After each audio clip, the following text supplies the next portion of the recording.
stuff you got to know before you become that master flipper. That's right. And if you kind of don't know this, it could teach you. You know, somebody told me that life, if you don't know what you need to know, life kind of teaches you lessons the hard way. Yeah. Cost of an education. Life is hard, but it's harder if you're stupid. True that, if you haven't done your homework. So in the asbestos category, let's say that I'm the flipper and I go in and I am totally unaware of what asbestos is or that it could be a problem. I don't know where to look, don't know what to do about it. But, you know, let's say the home was built in 1965. Okay. And then you come in and you say, hey, let me give you some guidance on how to flip this home. You walk in, what could the asbestos be or look like? Well, asbestos comes in actually many different colors. Mm-hmm. Okay. The common asbestos that's quite visible is going to be on your ducting. It's going to be the tape. Mm-hmm. And that happens in any home that was built prior to 1978. 1978. It was a good year. Very good year. I won't mention that I graduated from that year. You know, the whole 70s thing, it was just bad. Full of. We made fun of the 50s. The 70s were far worse.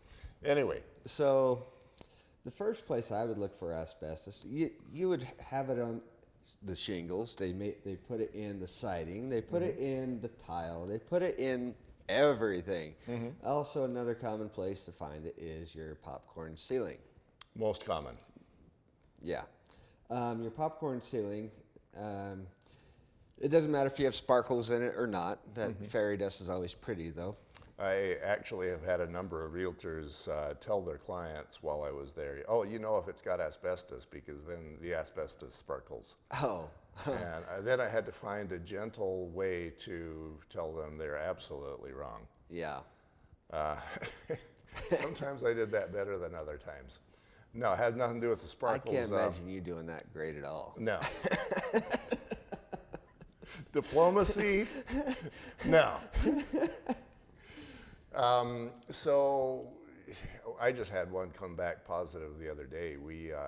I will not often test asbestos lately because it's less and less often. But we had one where it was a popcorn ceiling, and I said, that's asbestos. They said, we'd like to test it. I said, please don't pay me the money to tell you that it's for sure because it's asbestos. They said, we're paying you the money. They forced the money on me. Oh, boy. And we sent it to the lab, and it came back chrysotile, which is asbestos. Yeah. And I guess I should never advocate for not testing. You know, I guess, you know, it's always a good idea to know, but... It is a good idea to know, but if you can tell it is, it is. Yeah, and I think anymore you probably just treat every popcorn ceiling like asbestos because it is. Yeah. In fact, I did a hotel. It actually is in Wyoming. Oh. And it had the popcorn ceiling. Mm-hmm. And I told my client, this is most likely asbestos. Mm-hmm. And he did the same thing. He said, we want to make sure. I said, okay, it's your money. Mm-hmm. So actually it came back negative. Oh. And it's one of those very, very rare circumstances where it comes back negative because that's what they used back then. Mm-hmm. That's like today not using mud on your sheetrock. Yeah. What I found back in the 90s is it was kind of 50-50. But when people, what I believe has happened is when people tested, if it was asbestos, they go, oh crap, I don't know what to do with that, and they let it go. And if it was not asbestos, then they'd get that crap down. Mm-hmm. And so eventually, just kind of survival of the asbestos containing material, you know, eventually everything became asbestos. That to me is kind of the reason why, you know, high 90% now it's asbestos, where back in the 1990s it was iffy. Yeah. Asbestos is a fiber. It floats around, it gets into your lungs, causes mesothelioma. Yeah, and in fact, probably the same thing will happen if you breathe in fiberglass. Not something I want to do. No.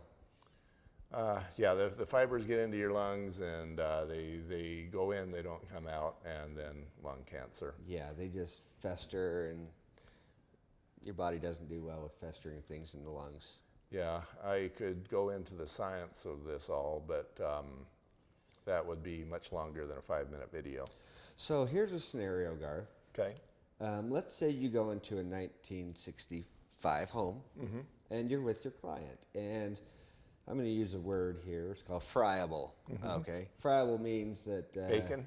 Yes, Oh, that it's great. bacon on the ceiling, I love bacon. and you got to peel it off and eat it. No. Okay, so you're going into the mechanical room, and you notice there's friable asbestos in the room. Okay, that doesn't sound like bacon. What's friable? Friable is where you have the actual, where it's been tampered with, torn, where little particles can be released into the air and you can breathe it. Yeah, so basically if you put this stuff, whatever it is, whether it's popcorn ceiling texture or tape or whatever, if you can put that in your hands and go like this, if you're creating, what's the word, dust, Yeah, then it's friable.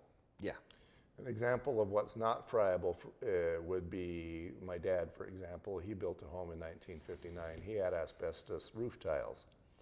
Less of an issue because they were on the outside, and you can take one of those roof tiles and do this, and you're not getting you're dust. not going to get anything. Like the tiles, the old tiles they used to have. Yeah. Yeah, not friable. So the friable is less of a problem. More of a problem. Okay. It's one of those safety hazards where I think I would tell my client they don't have to be in this room, and we would probably disperse. Okay. And that's if you got this stuff loose. That you can loose. Especially if it's on the ground. I did an inspection on a home that somebody had bought that was a flipper. Yeah. And he found at the last minute that it had the popcorn ceiling texture. And before he actually wasn't flipping it, he was tearing it down, building something new. It was on a great lot, but it was a crappy old house. So he was all ready to knock it down. The county health department comes in. They said, let's see your asbestos permit. He didn't have an asbestos permit. He didn't know he needed an asbestos certificate, not permit.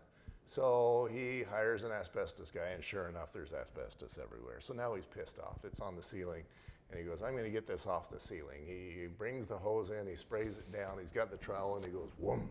Now it's off the ceiling, but it's on the windows, it's on the walls, it's on the floor, and now it's everywhere. Oh, my good night. This didn't turn out well for him. And now he's got the county really after him. And I don't know how that turned out. There may have been fines or whatever, but at least on the ceiling it was less disturbed. Now when you're walking across this, every time you walk across it, you're disturbing asbestos. Is there a word for that higher than friable?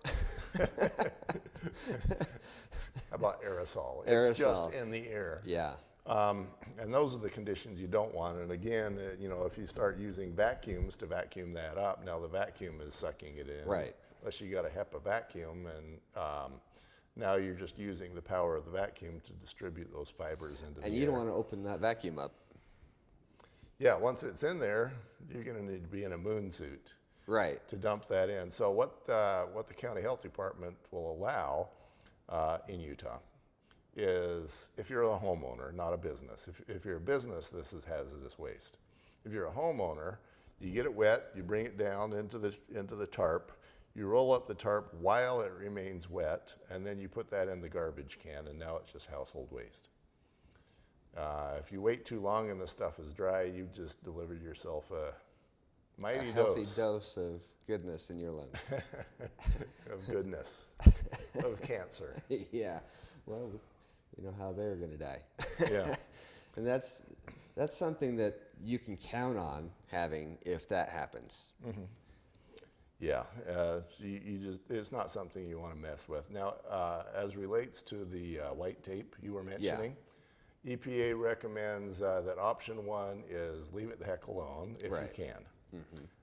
Option 2 is if you can't, then you're going to protect it. You wrap it with the foil tape, or you can put a sheet metal over it. Right, but then you want to label it. So homeowner B that buys it after you doesn't come in and rip that off, and then they have Right. friable asbestos in the air like we were the aerosol. I've seen homes where asbestos is a really good fire insulator. It is. That's what it's meant for. So yeah, that's its purpose. And I've seen where it's on the wall and it's nailed to the wall, Oh. right next to a furnace flue. And you know, depending on how that furnace flue is, if you remove that asbestos, A, you're disturbing it and causing a bunch of fibers to go into the air. B, if let's say you could successfully remove it, now the house burns down because we don't have the insulation. So we leave it there, and maybe we put some sheet metal that covers that insulation, and then we write the little note that says, hey. Right. Or you disclose it. Right. Yeah. And don't be afraid to disclose things, because the more you disclose, the safer the next person's going to be anyways, as long as they know the facts. Right. Yeah. Disclosures are awesome. You know, and as I do home inspections, I will see disclosures where they disclosed, oh, well, Fido peed in the corner 3.6 years ago, and it was 6 square inches. And I'm like, wow, you know, I'll believe anything you say now. I haven't got that yet. I get the blank sheet all the time. Yeah. Yeah. Yeah, I'll get the ones where you just know that if they're going to disclose all those things, then there's nothing left to wonder about, at least from what they know. Now, Right. you and I know that a disclosure is generally crap. Right, because they don't know what they don't know. So, Right. Yeah. We'll be right back.